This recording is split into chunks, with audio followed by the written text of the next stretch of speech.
Hello, my loves. Continue to update new stories on Reddit, and don't forget if you like it, please subscribe and like it.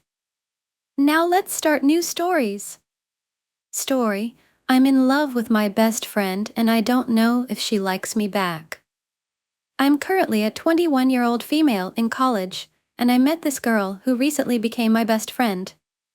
We started hanging out more during the spring semester and we just instantly clicked, hanging out in the same friend group. Within this group, we started flirting in front of our other friends as a joke, and this continued for a while. I have always identified as straight and have only thought about dating guys my whole life. However, since I've become friends with her, I've been questioning myself if I like her in a different way. She's very touchy-feely with me. We're always hugging or on top of each other, taking naps together at school, etc. This is when I started liking the affection from her and constantly craving it. During this whole time, I had no idea if she even liked girls or not. Then, on the last day of school, she told me she's bi and that she might like girls. When she told me this, my heart raced with excitement. First, because she was comfortable enough to tell me, and second, because I might not be crazy and she actually could be interested in me. I've always gotten vibes from her that she might be interested, but I think she believes I'm 100% straight, so I don't know if that affected our relationship.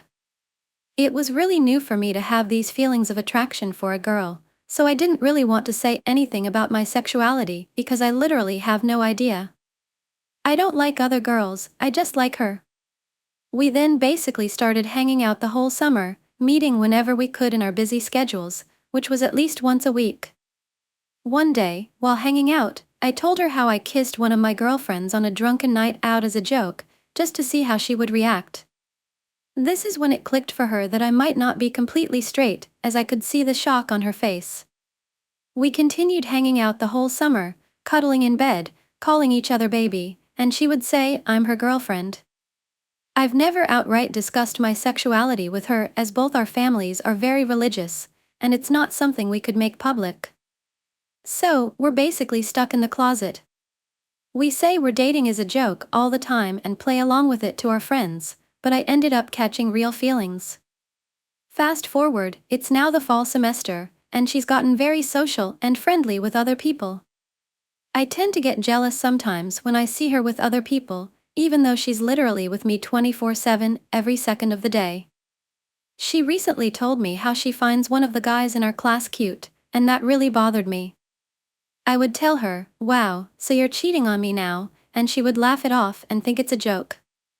I get so frustrated that she's interested in these other guys and acts like she's obsessed with them. She's so affectionate with me, and we're always touching, holding hands. I'll be holding her waist when we're waiting in line, holding her face, caressing her hands, etc. I get confused because I don't know if this is how best friends should act. I really don't think so. Moving on, we went to a party one night at the beginning of the fall semester and got pretty drunk. There were some pretty close calls in the summer where I thought we were going to kiss, so I made it my mission that night that I was finally going to do it. My whole plan went perfectly, and I finally got her alone. I'm pretty sure she's the one who initiated the kiss. I was planning on kissing her at that exact moment, but she went for the kiss first. I kissed her back, and we broke it off as some other people walked in to check on us literally 2 seconds after we broke it off. We spent the whole night giggling and being physically affectionate. When it was time to go home and I was waiting for my Uber, she was kissing my face with little pecks, kissing my neck, and even bit my neck. It was really difficult for her to leave me that night as she was going home with another one of our friends accompanying her. She asked me why I wasn't kissing her back while still clearly drunk, but it was in front of a lot of other people, and I'm not ready for anyone to see me kissing a girl. That same night, when she got home, I texted her about how she was a good kisser. That's the only time we acknowledged the kiss. Story: single and thriving with a best friend. In the vibrant city of Chicago, lived a man named Max. At 31, Max was a successful graphic designer, known for his creativity and dedication. He lived in a trendy apartment downtown and had a close-knit group of friends. Among them, his best friend, Jenna, stood out. Jenna was not only his confidant, but also his partner in all adventures. Both Max and Jenna were single and often found themselves discussing the societal pressures they faced regarding their relationship status. One sunny Saturday, Max and Jenna decided to spend the day exploring the city. They started with brunch at their favorite café, where they enjoyed their usual eggs benedict and lattes. As they sat by the window, Jenna brought up a recent family gathering. "You know, my aunt asked me again why I'm still single," Jenna said, rolling her eyes. "I told her I'm happy with my life as it is, but she just didn't get it." Max nodded sympathetically. "I get the same questions all the time. It's like people think we need to be in a relationship to be complete." Max and Jenna cherished their independence. Being single allowed them to make spontaneous plans without having to consider a partner's schedule. They could travel, take on new hobbies, and focus on their careers without compromise. "Remember our impromptu road trip to Nashville last month?" Max grinned. "We decided on a whim and had the best time." "That's the kind of freedom I love." Jenna laughed. "Exactly. And we didn't have to check in with anyone else. Just packed our bags and went." Max and Jenna's friendship was a cornerstone of their lives. They supported each other through thick and thin, creating a bond that was both deep and unwavering. They invested time and effort into their friendship, making it as fulfilling as any romantic relationship.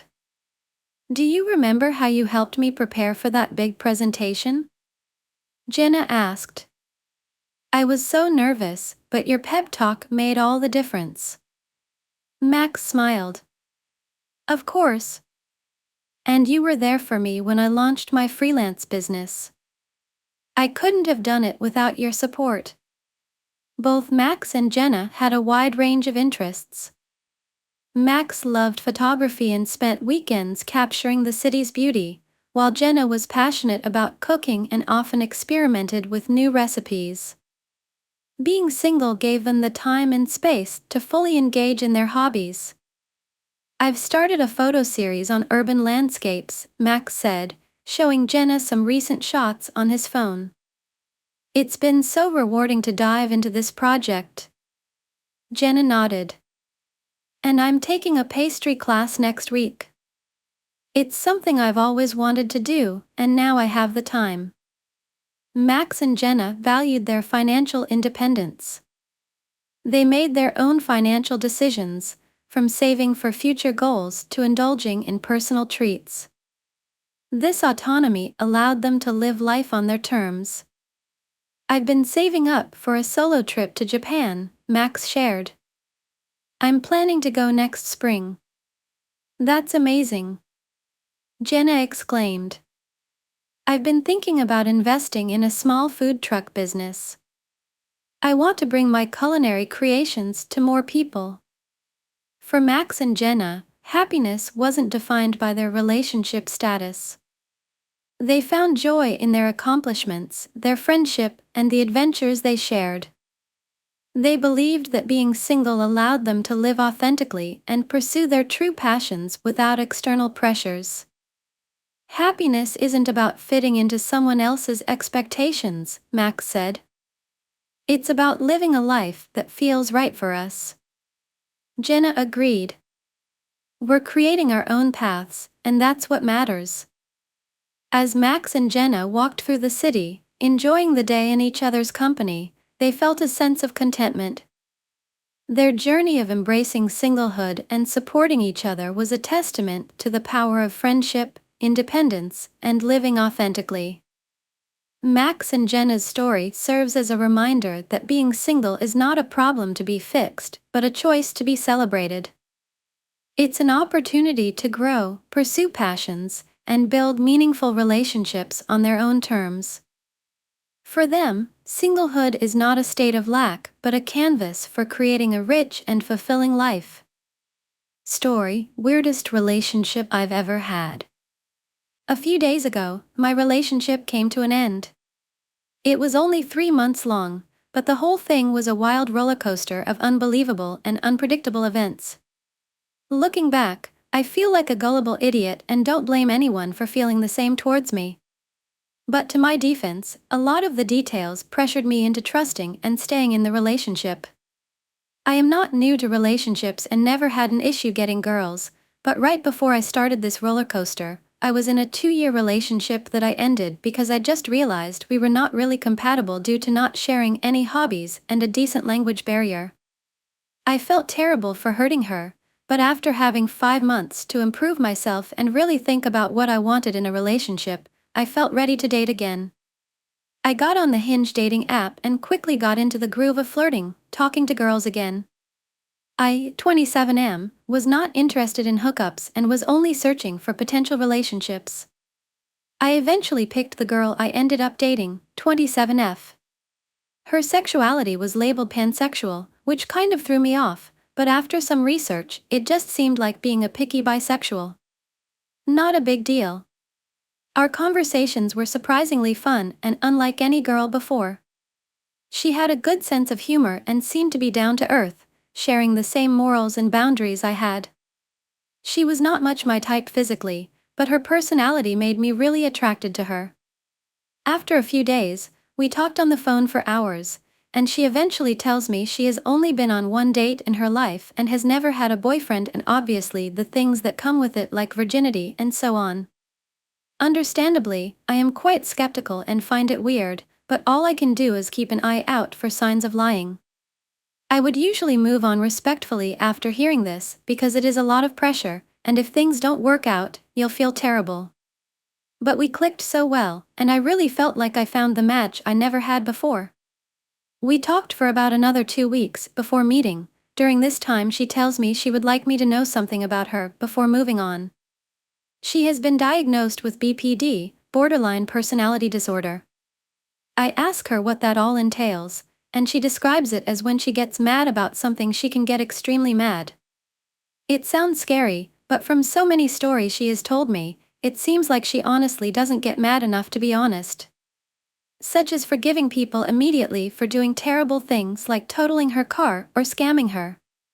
With this in mind, I don't make it a big deal, but again, keeping an eye out for those symptoms.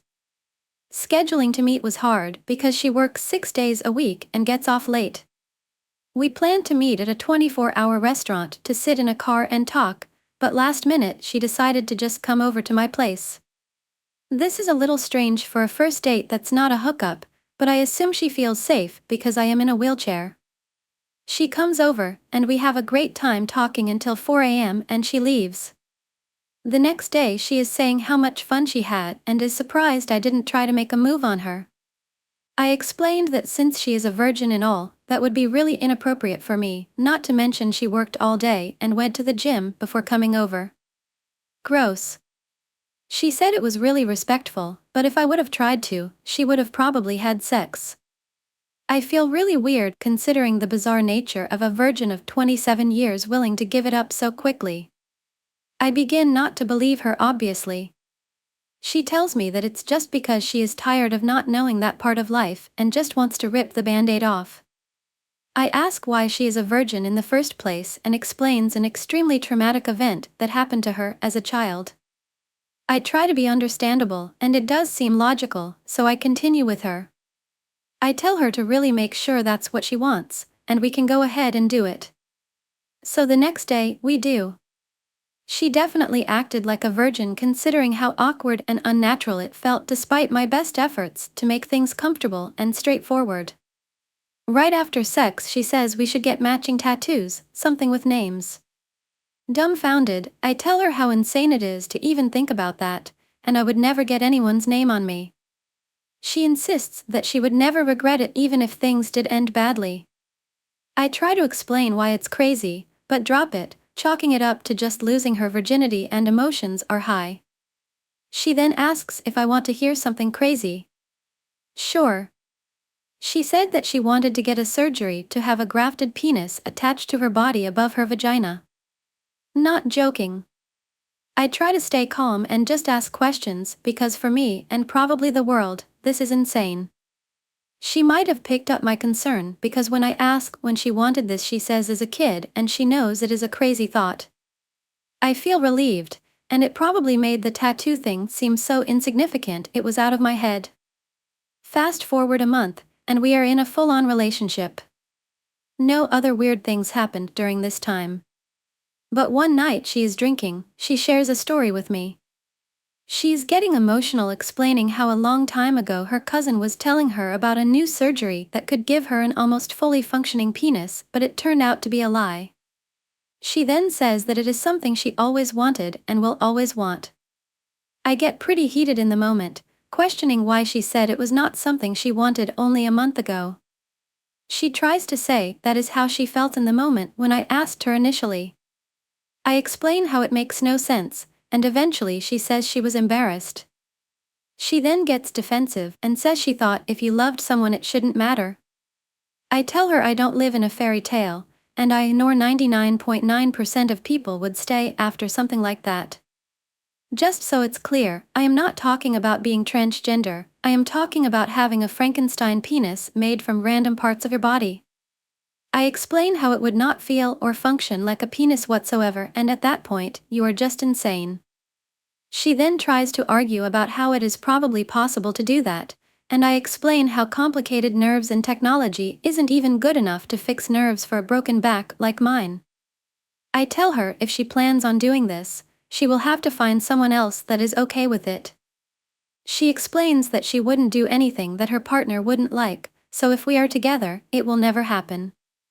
Looking back, I am embarrassed I did not leave because obviously she has some serious issues, but I was trying to not be judgmental considering I have told her so many things about me and she gave me the same curiosity.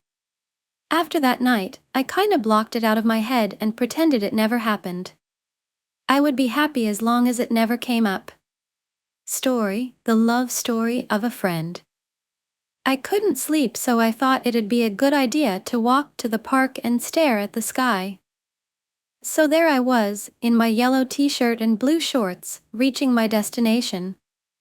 There I saw her, looking at the sky with ginger red hair coming down her shoulders and blue eyes glittering in the moonlight. It was Laura from my class. Her gaze shifted from the sky to me. "What are you doing here, this late at night, Aiden?" she asked. I never talked to her at school. She's one of the quiet kids in class. This is the first time I'm hearing her voice.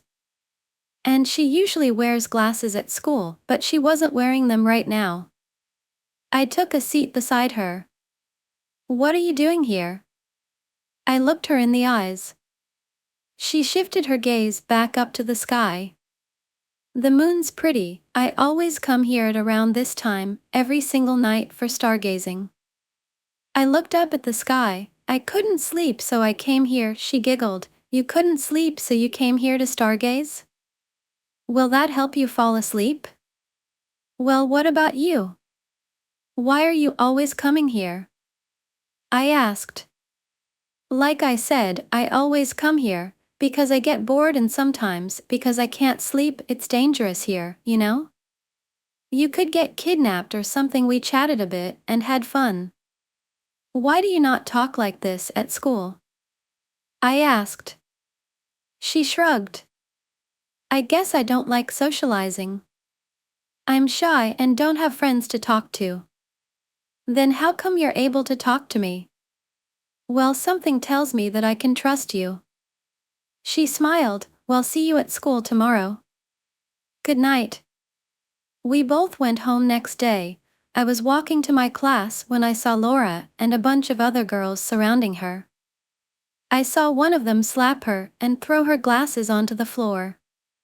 They walked away. I was running toward her. "Are you okay? Why did they do that?" I asked as I picked up her glasses and put them on her. "I'm fine. I'm used to it. Thanks." She quickly rushed away.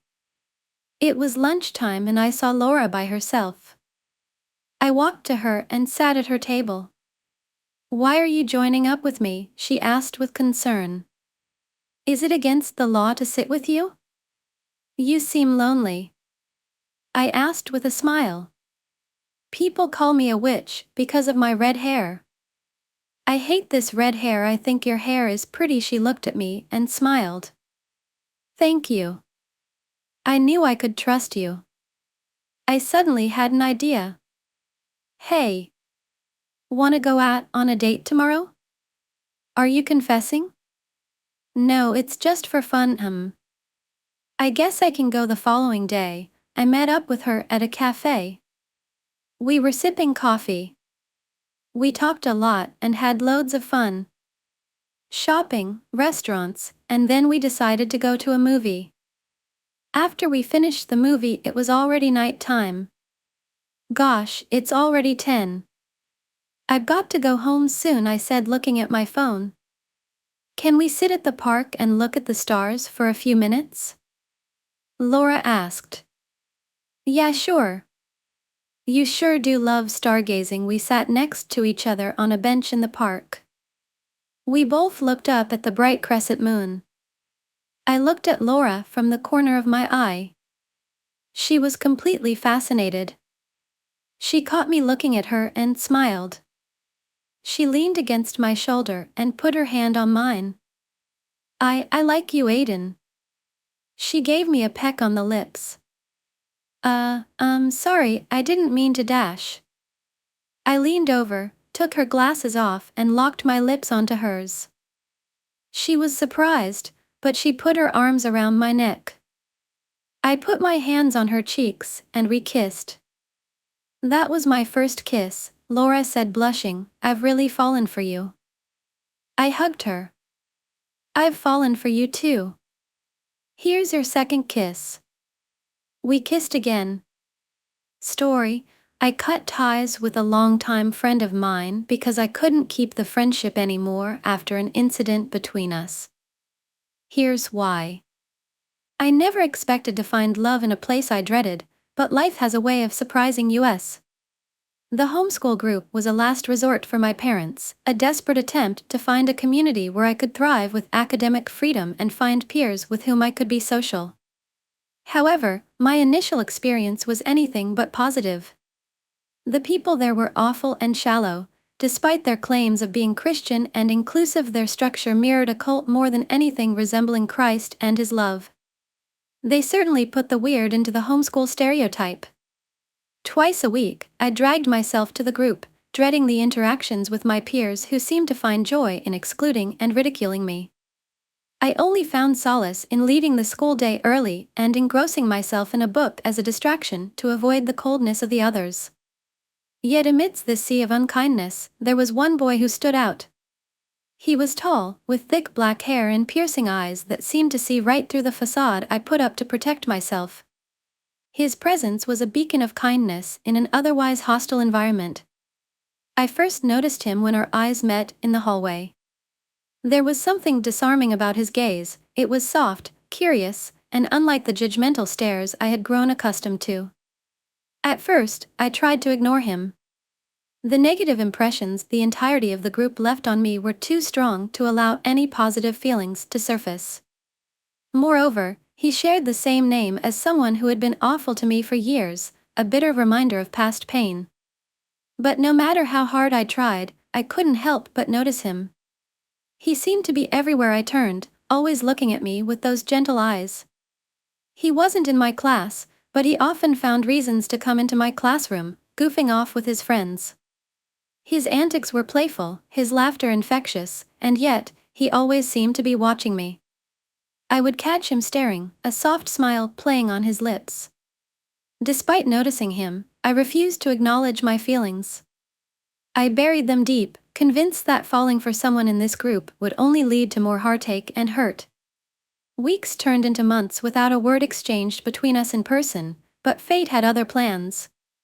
We connected over social media, and soon we were texting every day. Those messages became the highlight of my day. We talked about everything, from our favorite movies and books to our dreams and fears.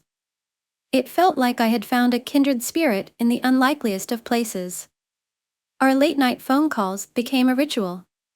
We would talk for hours, sharing stories and secrets, laughing and sometimes crying. I felt a bond growing between us, a connection that was deep and genuine. Yet, I still rejected his advances, effectively friend-zoning him. I was scared to let my guard down, scared to admit what I was falling for him. But he was patient, kind, and lovingly persistent. As we got to know each other, we shared more about our lives, our likes and dislikes, and our long-term goals. Surprisingly, we had much in common. We would pray together and for each other, and he showed me love in the most genuine, kind way without expecting anything in return. I was hooked, even if I didn't want to admit it. Eventually, I couldn't deny my feelings any longer. I confessed my love for him, and to my relief and joy, he felt the same. We began to date, albeit minimally, as we were both very young with strict parents. Our relationship was innocent and pure, built on a foundation of mutual respect and shared faith. Never had I experienced love the way he loved me. He listened to me attentively, with such care and genuine interest in what I had to say. He encouraged and comforted me through all the family issues that burdened me and always guided me toward Christ. Despite our apparent immaturity, our love was genuine and deep, and we were committed to growing together in our faith. Every moment with him felt like a gift, a precious memory to be cherished. His love gave me strength and hope, a light in the midst of my struggles. Our happiness, however, was short-lived. One day, he told me that his family had decided to move across the country. The news hit me like a ton of bricks, leaving me devastated and heartbroken. Despite our young age, I truly felt he was the one I was always meant to be with. Our connection was not based on infatuation or lust, but on a shared desire for and rootedness in the Lord. As if this news wasn't enough, girls around us, fueled by hatred and jealousy, started nasty rumors and began harassing me even more than they had before. The drama escalated, adding to the stress and pain I was already feeling. The combination of his impending move and the relentless harassment and lies from others broke us. I became bitter and devastated, fearing that I might never see him again. The days leading up to his move were a blur of sorrow and longing. We spent as much time together as we could, which ended up only being once, trying to make the most of the moments we had left. He held me close, whispering promises of staying in touch, but deep down, we both knew that things would never be the same. Then, the day came when he left. Him and his family, whom I had only met once but instantly fell in love with, were gone forever. Never before had I experienced such physical pain from immense sorrow. I felt my heart tearing apart. I had heard of people dying from heartbreak, and I fully believed this would be my fate. Compounding my grief was the fact that my home life was horrible, filled with constant fear and tension. My parents' arguments echoed through the house, and I lived in a constant state of anxiety. The sanctuary I once found in my room now felt like a prison. The weight of my sorrow was overwhelming, and I couldn't escape the pain. I fell into a deep depression, barely eating and working out an unhealthy amount to keep myself out of the house and away from my family. Exercise became my escape, a way to numb the pain and avoid the constant reminder of what I had lost. My phone, once a lifeline to him, now felt like a cruel reminder of the amazing man who was no longer in my life. I avoided it as much as possible, unable to bear the sight of our old messages and photos. For a time, bitterness consumed me. I was angry at the world, at my circumstances, and at the people who had driven us apart. But his wise character always shone through any clouds that loomed. Even in his absence, his influence remained. He had set the standard for what a man should be, for how I wanted to be treated, and for the type and level of connection I desired in a relationship. Despite our separation, I found myself speaking about him to everyone close to me. My entire circle knew of the amazing boyfriend who had sadly moved away. They knew of my sorrow, his sweetness and wisdom, and how, even in his absence, I remained in awe of him.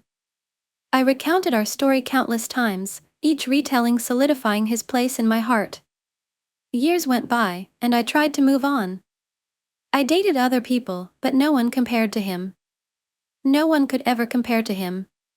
Each new relationship felt like a pale imitation of what we had shared. I found myself constantly measuring others against the impossible standard he had set, and they always fell short. I tried to convince myself that I was being unrealistic, that I needed to let go of the past, but my heart wouldn't listen. Eventually, I settled and tried to make peace with the fact that I would never experience such perfection again. I met someone else, someone who was kind and seemingly loving, and I tried to build a future with him. We planned our lives together, a home, a family, future children. I loved him, but never as fully or deeply as I had loved the boy who had moved away. The spark, the connection, the profound understanding that I had shared with him was missing. As the years passed, I continued to cherish the memories of my first love. I realized that he had taught me invaluable lessons about love, faith, and resilience. His presence in my life, however brief, had left an indelible mark on my heart. Even though we were separated by distance and time, his influence remained, guiding me and shaping my understanding of what true love should be. In the quiet moments of reflection, I often found myself wondering what could have been. I imagined a parallel life where we had stayed together, growing and evolving side by side. But life had taken us on different paths, and I had to accept that. Still, the love we shared remained a cherished memory, a beacon of hope and a testament to the power of genuine, heartfelt connection. Then, I began being bombarded, nearly daily, by videos of interviews with the elderly. They were asked about their regrets and what they wished could have been different in their own lives. Many of them spoke about the one that got away. This struck me profoundly. These were people who had lived long, full lives, yet their eyes still held a glimmer of sadness and longing when they spoke of a love they had lost or let slip through their fingers. Watching these videos became a sobering ritual for me. Each story resonated deeply, like echoes of my own unspoken fears. The elderly men and women spoke with such raw honesty, recounting their lives filled with achievements, family, and adventures, yet always circling back to the one person they couldn't forget. They spoke of fleeting moments, missed opportunities, and the relentless passage of time that eventually solidified their regrets. It was in those quiet moments, listening to their heartfelt confessions, that I saw the path laid out before me. I knew that my future would mirror that of the elderly men and women in the interviews. The one that got away.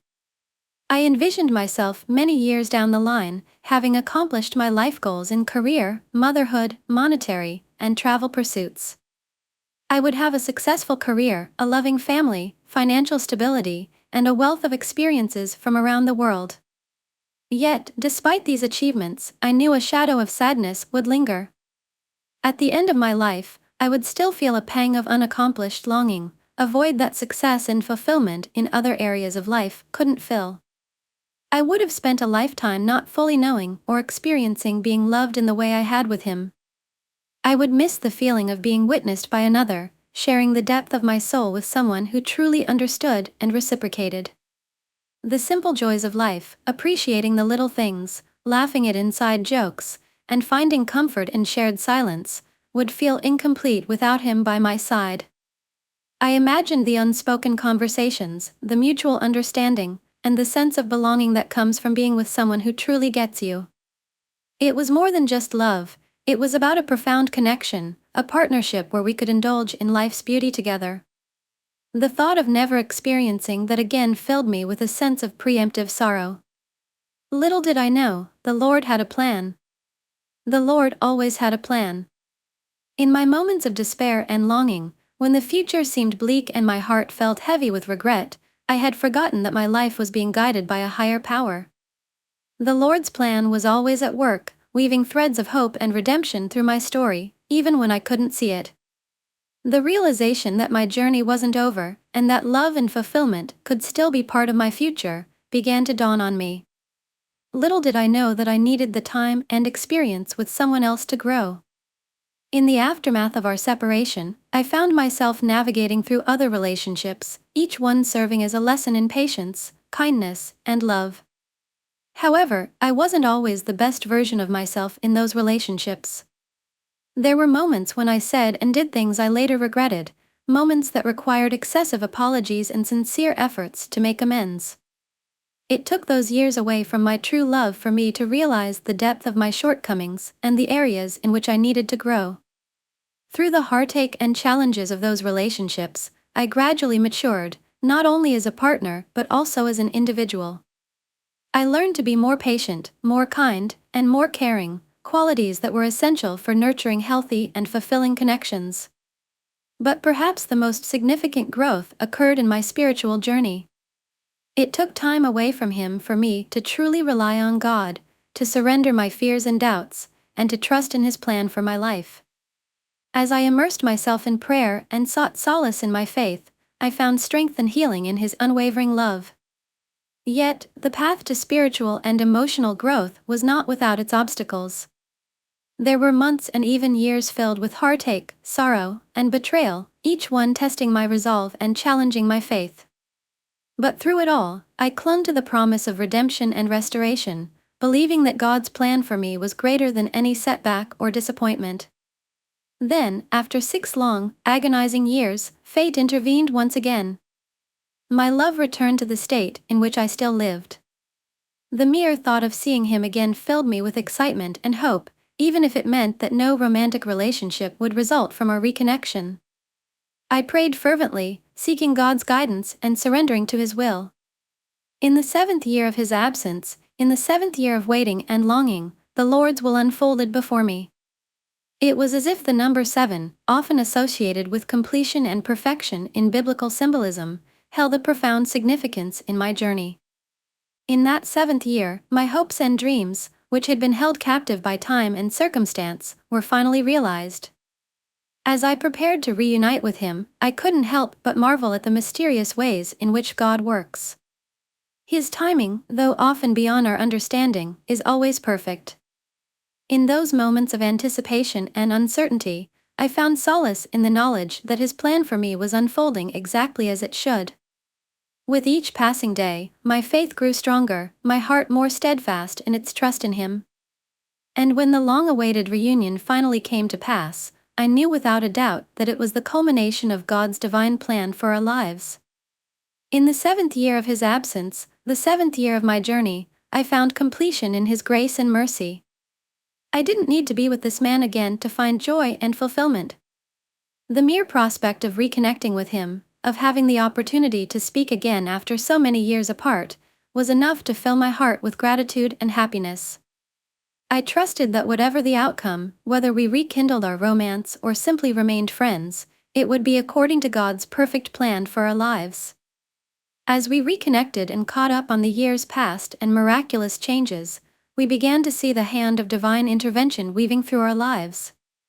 It was as if God had orchestrated every twist and turn, every moment of separation, to lead us back to each other. What a great and merciful God we serve! One of the first remarkable coincidences we noticed was how we had remained on each other's minds throughout the years apart. Despite only dating for a brief 5 months, he had occupied my thoughts for the entire 6 years we were apart. I found myself wondering about him, praying for him, and often pondering how he would respond to various situations life presented. And to my amazement, the feeling was mutual. He, too, had kept me close in his thoughts and had even considered me a standard for what he desired in a partner. Furthermore, the circumstances surrounding his unplanned and rapid move back paralleled my own reason for being single once again, safety concerns regarding the people we were living with.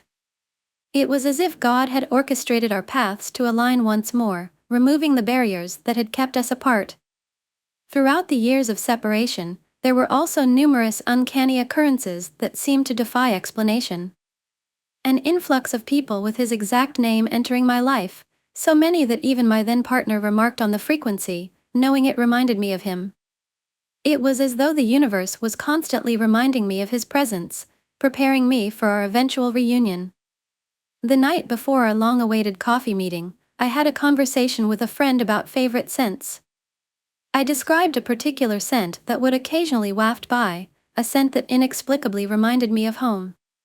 Little did I know, my love and his roommate were having a similar discussion at the same time, discussing the importance of scent to women and how it often evokes feelings of comfort and familiarity. And when we finally met, as we embraced in a heartfelt goodbye, I unintentionally caught a whiff of his scent.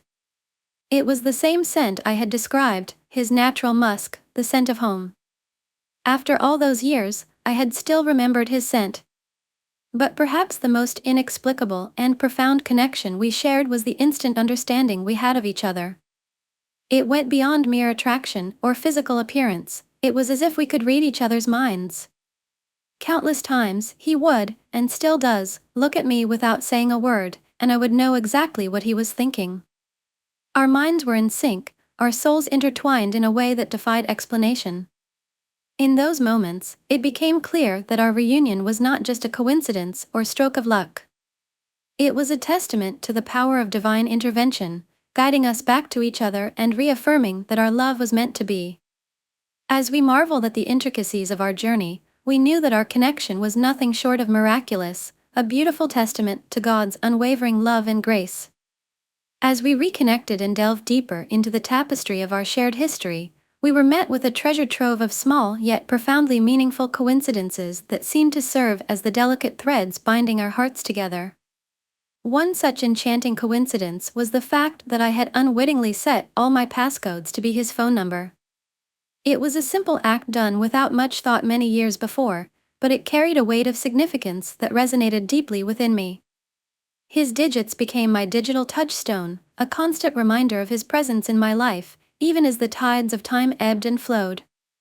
In return, he adorned his world with symbols of me, incorporating my favorite color into his artwork like strokes of love painted across a canvas. Each was a testament to the enduring bond we shared, a vibrant reminder of the beauty that blossomed from our connection. But the symphony of serendipity didn't end there. It seemed that the universe conspired to sprinkle our path with moments of enchantment, weaving its magic through the fabric of our lives. License plates bearing the insignia of the state to which he had journeyed appeared with astonishing frequency, like gentle whispers from afar beckoning me closer to him. My mother, attuned to the significance of these chance encounters, captured them in photographs, each image a snapshot of the enduring connection that transcended distance and time. As we embraced our reunion, we discovered even more delightful nuances that mirrored the depth of our connection. From sharing favorite flavors of candy to speaking the same love languages, every revelation served to deepen the bonds of affection that bound us together. Our souls danced in synchrony, moving in perfect harmony as if choreographed by the hand of fate itself. Even in the minutiae of everyday life, we found echoes of our shared history and a reaffirmation of the enduring love that had weathered the storms of separation. Simple habits, like folding pizza before indulging in its cheesy delight or meticulously balancing eggs in the carton, became cherished rituals imbued with layers of meaning that spoke volumes about the depths of our connection and similarities. In each of these small moments and subtle gestures, we found solace and joy, knowing that our love was not just a fleeting emotion but a timeless bond ordained by God on high. As we marveled at the beauty of our shared journey, we knew that every twist and turn had led us to this moment of sweet reunion, where our hearts beat as one in perfect harmony. In the gentle embrace of our reunion, as we basked in the warmth of each other's presence, the air seemed to hum with a sense of sweet anticipation. Every moment spent together felt like a precious gift, a chance to rediscover the depths of our connection and explore the mysteries of our intertwined destinies. Amidst the tapestry of remarkable coincidences that seemed to adorn our reunion, there was one revelation that shimmered with a brilliance all its own. It was the tender caress of his lips upon mine, the gentle brush of his fingertips against my skin, that stirred within me a longing I had never known before. For in the embrace of his kiss, I discovered a depth of passion and desire that had eluded me in the arms of others. It was as if every kiss was a symphony of emotions, each tender touch a testament to the profound connection that bound us together. In his arms, I found solace, comfort, and a sense of completeness that I had searched for in vain elsewhere. And as our lips met in a dance of longing and love, I knew with unwavering certainty that the tender touch of him was all I ever truly desired. With each passing day, our bond deepened, blossoming like a delicate flower in the light of newfound love. We embarked on the journey of rediscovery, peeling back the layers of time to reveal the tender shoots of affection that had taken root in our hearts. Every shared laugh, every stolen glance, became a testament to the enduring strength of our love, a love that had withstood the test of time and emerged even stronger on the other side. As we navigated the complexities of rekindled romance, we found solace in the knowledge that our love was not just a fleeting emotion but a steadfast anchor in the tumultuous sea of life. We leaned on each other for support, drawing strength from the deep well of affection that flowed between us. Together, we faced the challenges of the present and the uncertainties of the future with unwavering courage and boundless optimism. In the quiet moments of togetherness, as we held hands and watched the world go by, we marveled at the beauty of our shared journey. Every twist and turn, every obstacle overcome, had led us to this place of profound contentment and unbridled joy. And as we gazed into each other's eyes, we knew with certainty that our love was not just a chance encounter but a divine gift, bestowed upon us by a benevolent Creator who had woven our paths together with threads of destiny and purpose. As I reflect on our journey, I'm overwhelmed with gratitude for the unexpected twist fate has brought. Our love story, once interrupted, has found its way back into the light. It's a testament to the resilience of love, the power of divine intervention, the beauty of second chances, and a demonstration of God's perfect timing. Our reunion isn't just a chance encounter, it's a reaffirmation of the bond we share, a bond that time and distance could never sever. It's a reminder that love, when nurtured, cherished, and rooted in Christ, has the capacity to transcend all obstacles and reunite kindred souls. As I look to the future with Him by my side, I'm filled with hope and anticipation for the chapters yet to unfold. Together, we'll continue to write our love story, embracing each moment with gratitude and joy.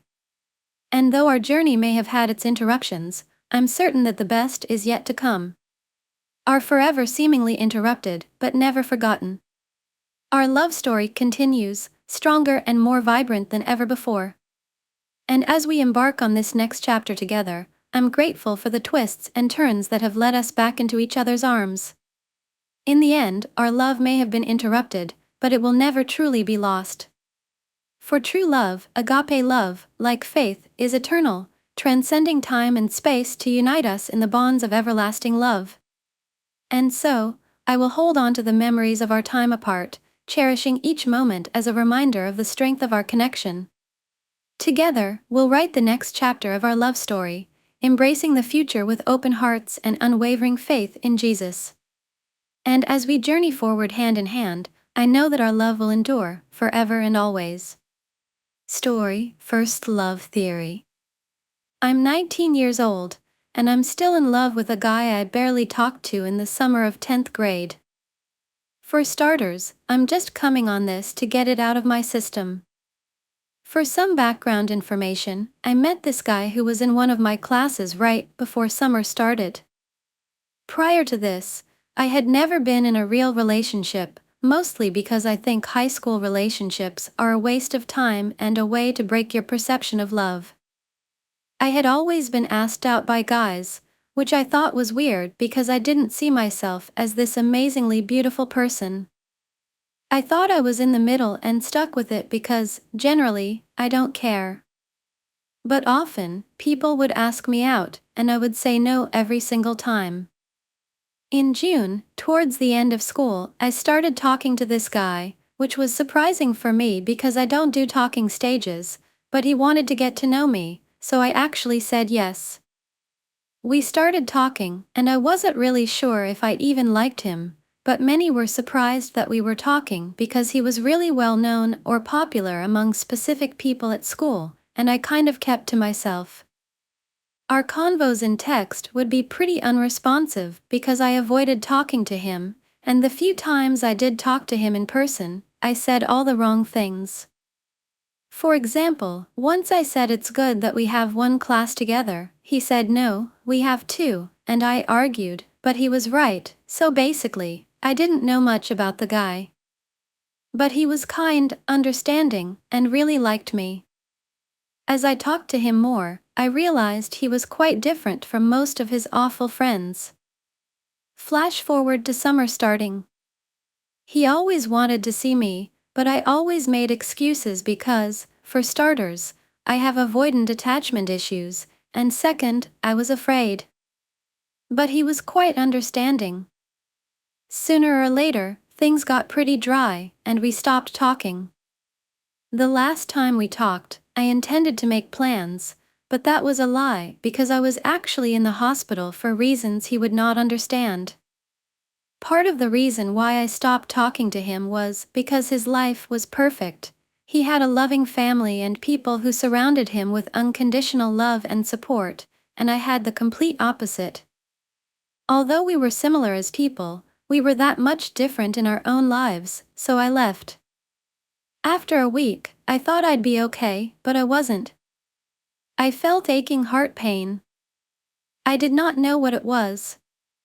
I kept thinking that I've been through so much awful shit in my life, so why does this even matter? I found myself missing everything about him, so I texted him in August, but there was no response. So then I decided to remove him from my social media. I felt like an idiot because I would not feel this way if I hadn't talked to him and played it smart like I always do. Going forward, I went back to school and found out he was in a relationship. I hated seeing him every day. It hurt me so bad knowing he'd never like me the way I liked him. What's funny is that he wanted me first. My mind was always on him. I'd talk to my friends and pretend I was talking to him. When it got to the point where I would just try to avoid him, I still saw him. I went to the fair. I saw him there. I went to the movies. I saw him there. It was just not fair. It felt like I was being punished. He was always there with his girlfriend. Although I never felt insecure, I just kept thinking about how good things could have been if I didn't sabotage my own happiness. It got to a point where everything in my life was so messed up, and every time I was hurt, I'd think about him to feel better. I just kept reminding myself how I've been through worse than most people I know, so I thought I would get over this, but I never did. I felt like Kevin when he wasn't around. Through this whole thing of a war within myself, I never let him know because, even though it was hard, I wanted to preserve respect for myself. If I told him all this, it would be a whole different story, but he'll never know. Although that hurts, I think I'm content with it. To this day, I think about him and hurt. Sometimes, when things go wrong in my life, all I think about is him and the comfort he gave me. I've always been the girl to be there for my friends and pick them up and give them motivation by telling them all the hardships in my life that also help them keep going, but I'd never had someone to make me feel like that until I met him. It's been so long, and I don't think my love ever died down or changed. Story: my boyfriend left me on the side of the road at 2 in the morning, 4 hours from my house. This story is pretty much exactly what it sounds like. I, 21 years old, was dating my now ex-boyfriend, 23 years old, for the last year. Let's call him James. James and I met at college and he graduated last year. I'm still in school. He recently moved up to the city I live near, which was exciting because he lived about 3.5 hours away previously. He moved for a new job he got after being fired from his previous one. Red flag, I know. We had plans to go to a concert in a city about 4 to 5 hours away. We decided to make a day of it and intended to sleep at his family's house, which was a 45 to 60-minute train ride from the venue and was where he had just moved from, so it was familiar. We parked at the train station instead of his family's house, assuming we'd be sober by the time we got back from the concert. I am not from this area and he is, so he took the lead on trains and transportation to and from the venue. He got us into the city only to realize he put us on the wrong train and we'd have to take multiple subway rides to get to where we wanted to go.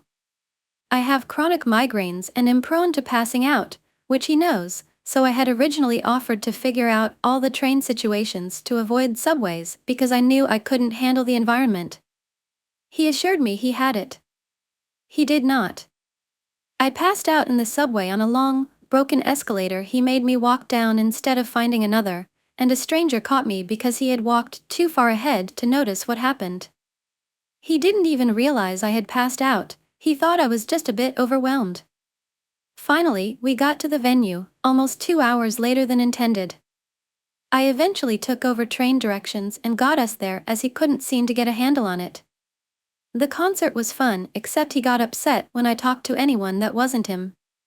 The artist we saw is known for fostering a nice environment where people make friends and everyone gets along well.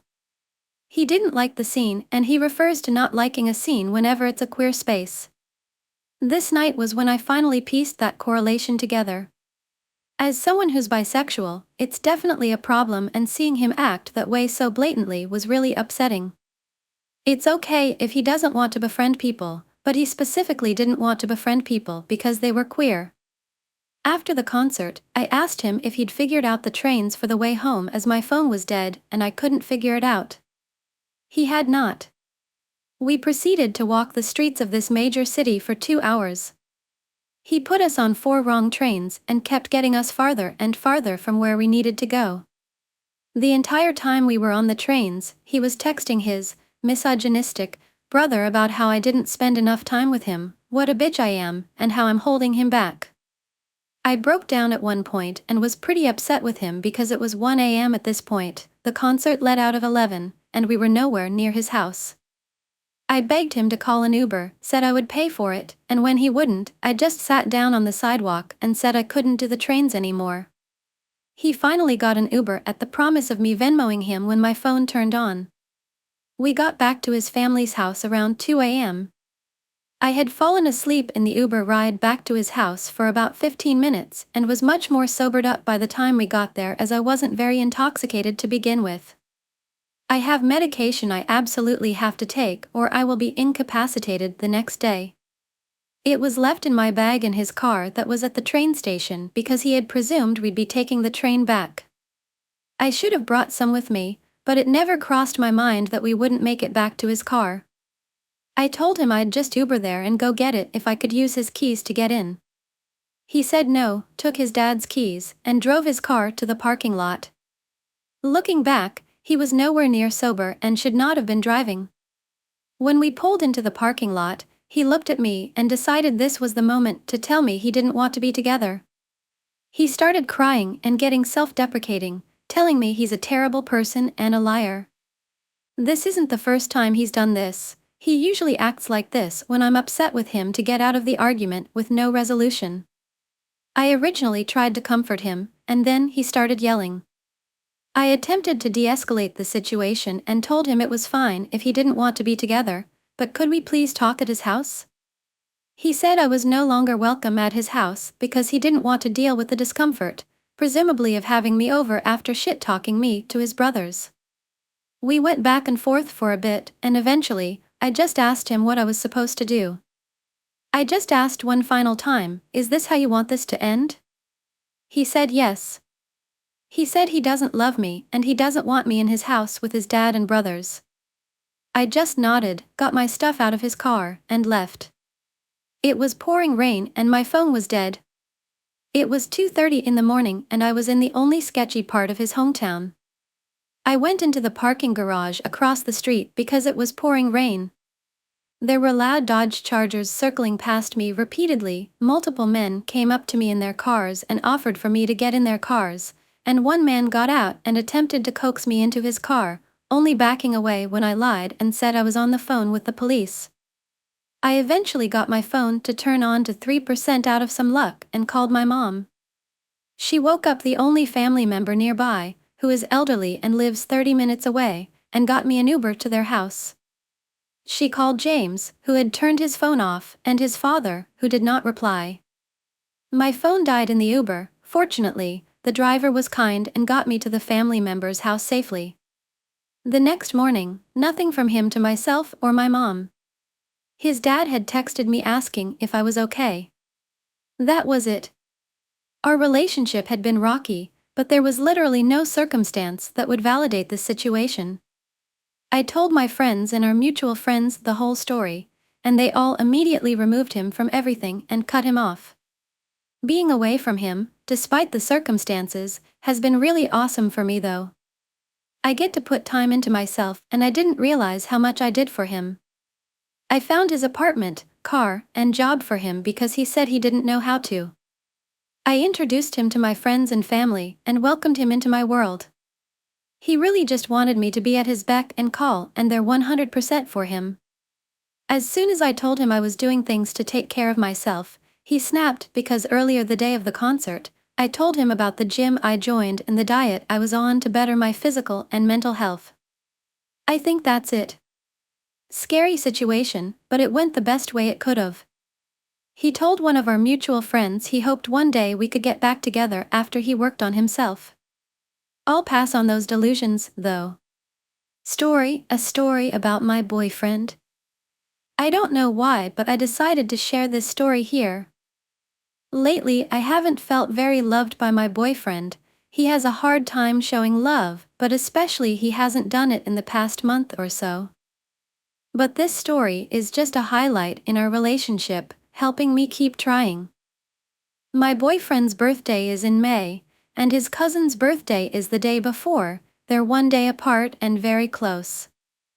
He would constantly tell me stories about how his family and all relatives would have a blast on his cousin's birthday and always forget about his. How his cousin would always get more attention and more presents. He half-jokingly told me that he usually gets a book or a small thing for his birthday and that his family doesn't give him anything more. This made me feel really bad, but I thought maybe this year it will be different for him. He is such a nice boy, I couldn't imagine his family not being that nice to a literally perfect son. We call each other every day, and the night of his birthday we called too. It was about 11 p.m. We talked for quite a bit, and as it was 20 minutes before the clock strikes midnight on his birthday, he told me he'll go find something to eat in the kitchen and call me back soon. I was fine with that and waited. Once it was exactly 12 o'clock, I wrote him a big happy birthday paragraph of how grateful I am for him and just wishing him stuff and telling him I'll see him during the day. He read the message almost immediately but didn't reply for the next 10 minutes. I figured he was with his family congratulating him and stuff, so I just sat there patiently for him to answer and call back. Around 10 minutes later, he calls me. I hear his voice being happy, but he is also sobbing a bit. I was confused. When I asked what happened, he told me sorry for not answering immediately after reading my message. When he went out to the kitchen to eat, he got yelled at by his dad for no reason, just being a little too chirpy in the middle of the night. His dad then went to sleep, forgetting about his birthday. His dad is usually really strict to him. He abuses him mentally and sometimes even physically, but my boyfriend never goes into detail on that. He still loves his dad very much. He then told me that I am the only one who remembered. His entire family, parents and 2 siblings, forgot it was his birthday and simply went to bed. He was so heartbroken by that, but so extremely happy that I congratulated him. I had so many emotions flowing out of me, hearing him thank me but crying at the same time from the pain he's experiencing made me cry too. We talked and cried for several hours that night, me probably crying even harder than him. I never wanted to see my boy so hurt again. I started thinking about his gift weeks in advance, since the moment he told me about his previous gifts. I wanted to give him something special. Initially, he asked me to not get him anything at all, or a ruler at most, day before his birthday, and went shopping and made him a box of things. That box included his first ever wallet, matching couples bracelets, a deck of cards with reasons of why I love him written on every single one, some of his favorite candy, a custom t-shirt I made with my own hands and lips, a love letter and some roses inside. I believe in giving men flowers, although he's never given me any before and still hasn't. I just liked doing it, he deserved it. I also included the ruler he asked for. The next day when I saw him and surprised him with the box, he hugged me and teared up a bit. He said it was the best gift he's ever received. I was so glad he liked it. We then went to dinner and later met up with his cousins. After that, the same day, he showed my quite personal present to his relatives and entire family. He said all of them were amazed and I felt very flattered. I spent the whole day with him. I hope I made that day unforgettable for him and that nobody forgets his birthday ever again. Bye and see you again in the next videos and stories.